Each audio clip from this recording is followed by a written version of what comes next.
Es muy importante estar informado y prevenido para evitar un congelamiento de cuentas bancarias.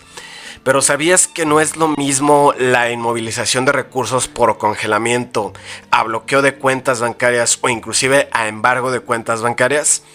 No es cosa rara que suceda. De hecho, estos tres conceptos pueden ser confusos y bastante comunes si caemos en las negligencias de nuestras finanzas, ya sea por flojera, ignorancia, deudas o pecar de confiado. Tengo un tío que dice, no pasa nada, no se dan cuenta. Bueno, vamos a ver si esto es verdad. Esto es Super Contador.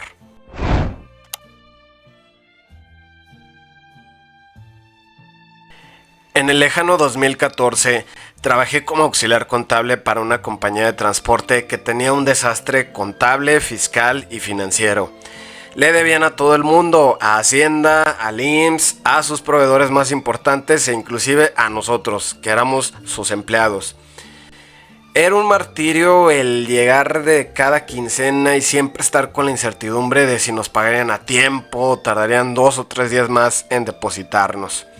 Pasó el tiempo y un día la tesorera dijo una palabra que para ese entonces para mí era nueva y desconocida. Nos congelaron las cuentas. Volteé a verla y me dijo, no puedo mover el dinero, me aparece un aviso al entrar a la banca electrónica. En ese momento pensé, esto no pinta bien. La razón, un crédito fiscal por parte del IMSS. Después de una semana y tras pagar una cuantiosa cantidad, lograron descongelar las cuentas. Pero la cosa no terminaba ahí. Tiempo después, afuera de la compañía se presentaron unos actuarios y una patrulla de policía. Después de varias discusiones con los guardias de seguridad, tumbaron el portón a la fuerza. El gerente alterado entró al departamento contable y literalmente nos dijo: ya nos cargó la chingada, desconecten sus computadoras y escóndanlas en una de las cajas de los trailers. Es una auditoría y van a sellar equipo, cajones y no dejarán salir al personal. Salgan como puedan de aquí si no se quieren ver implicados. Literalmente nos daba a entender el sálvense quien pueda, la empresa se fue al carajo. Pues asustados y como pudimos íbamos cargando con las computadoras y recuerdo que los muros daban hacia una cancha de fútbol. Los que pudimos nos brincamos la barda y salimos de ahí. Bueno, pues volvimos al día siguiente y al final no era tan grave como creíamos. En realidad era el embargo de unos trailers por una deuda no cubierta por parte de un proveedor. Y bueno, pasaron unos meses más y la empresa sí se fue al carajo. El dueño y representantes huyeron de México, se fueron de mojados a Estados Unidos.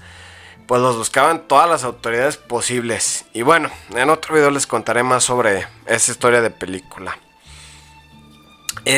Más allá de ser contador y trabajar por la anécdota y la adrenalina con las autoridades, me dejó una buena enseñanza. Cuidado con Hacienda, pero mucho más cuidado con el IMSS. Así es, amigos míos, estas dos autoridades son las únicas autorizadas para ordenar la inmovilización de recursos. Sí, el congelamiento. Y ya recientemente también el Infonavit. Y créanme, el IMSS es el más cabrón.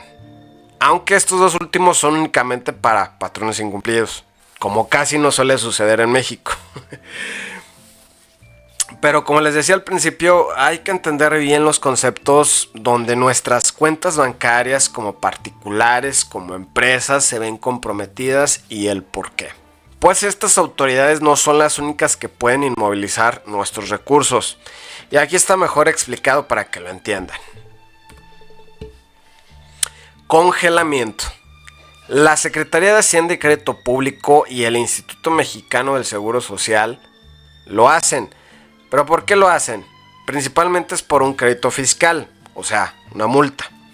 Pero también puede deberse por cualquier obligación no cubierta, ya sea de una, dos o más declaraciones en materia de cualquier impuesto, o en el caso del IMSS por una, dos o más cuotas no cubiertas.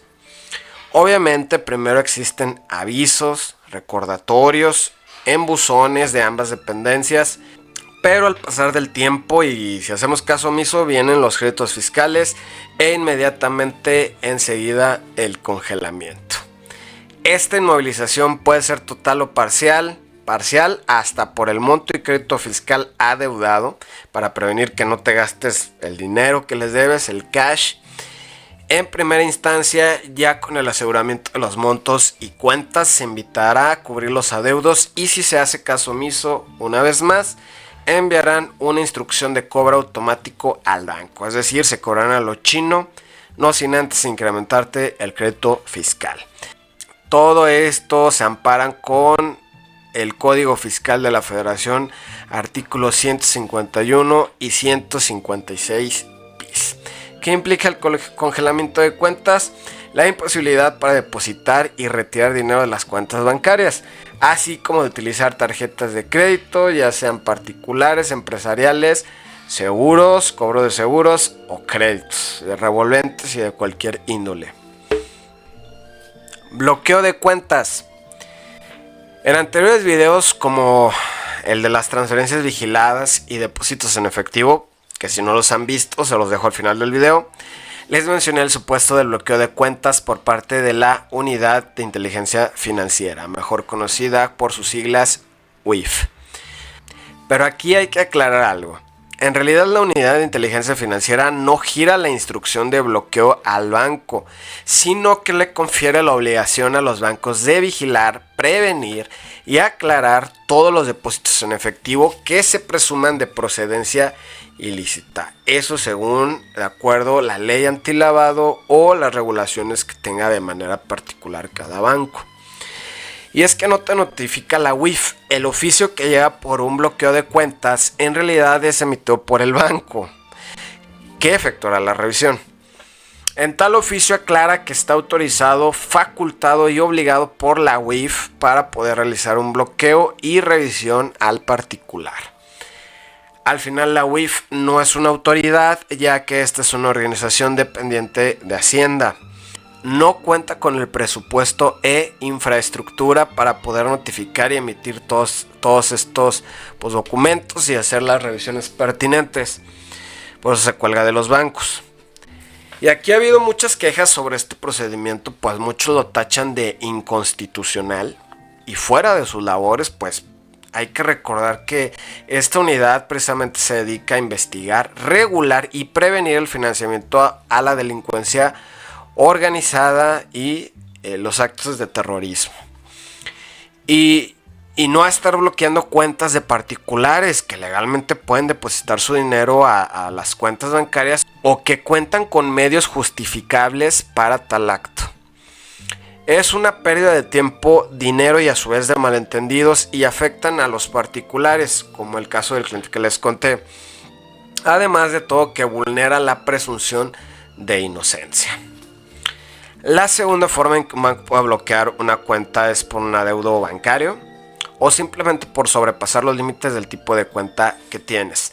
Por eso siempre hay que cuidar qué tipo de cuenta abrimos en un banco, pues las cuentas de nómina, cuentas básicas, pymes o empresariales llegan a tener distintas regulaciones. Según cada banco tiene sus propias regulaciones. Mucho cuidado con esto. ¿Qué implica la inmovilización por un bloqueo de cuentas? La imposibilidad para depositar mientras esté abierta la investigación puede conducir a la cancelación de cuentas, afores, seguros y créditos con la institución financiera, según cuál sea el resultado de dicha investigación. Ya les mencioné qué clase de investigación haces, dónde vives, dónde trabajas, fotos, documentos notariados, dependiendo tal cual sea el caso, y bueno, una serie de cosas que piden que pues, son demasiado burocráticas y al final a veces ni se resuelve nada. Embargo de cuentas. La última y llamado embargo de cuentas es cuando un juez, como medida cautelar y precautoria, manda embargar los recursos de manera total o parcial. Esto es si hay una demanda en proceso donde un tercero, es decir, un proveedor o acreedor de bienes y servicios, la ha puesto en contra de un deudor. Claro que para esto existen amparos y bien podemos llegar a disponer parcial o totalmente de estos recursos. La otra forma ilegal y que tienen muchos bancos y financieras es cobranza a lo chino. Digo, va ligado, pero no es lo mismo. Y esto también puede llegarse a considerar inconstitucional, pues que el sueldo no es inembargable. Por eso es muy importante leer bien los contratos al abrir una cuenta, pues los contratos bancarios suelen ser enredosos y abusivos con las supuestas compensaciones. De igual manera, esto tiene un arreglo y sería recomendable acudir a la Conducef si son víctimas de esto, pues no es lo mismo una compensación bancaria por adeudos no cubiertos que un embargo de cuentas. Pues bueno, como conclusión puedo decirles que estos tres supuestos de inmovilización de recursos pueden evitarse siguiendo las medidas preventivas y pagando, claro, sus deudas y obligaciones. No obstante, estar bien informado y capacitado para enfrentar estas situaciones nos servirá con nuestros clientes, trabajos o empresas si somos dueños en un futuro. Recuerden siempre asesorarse.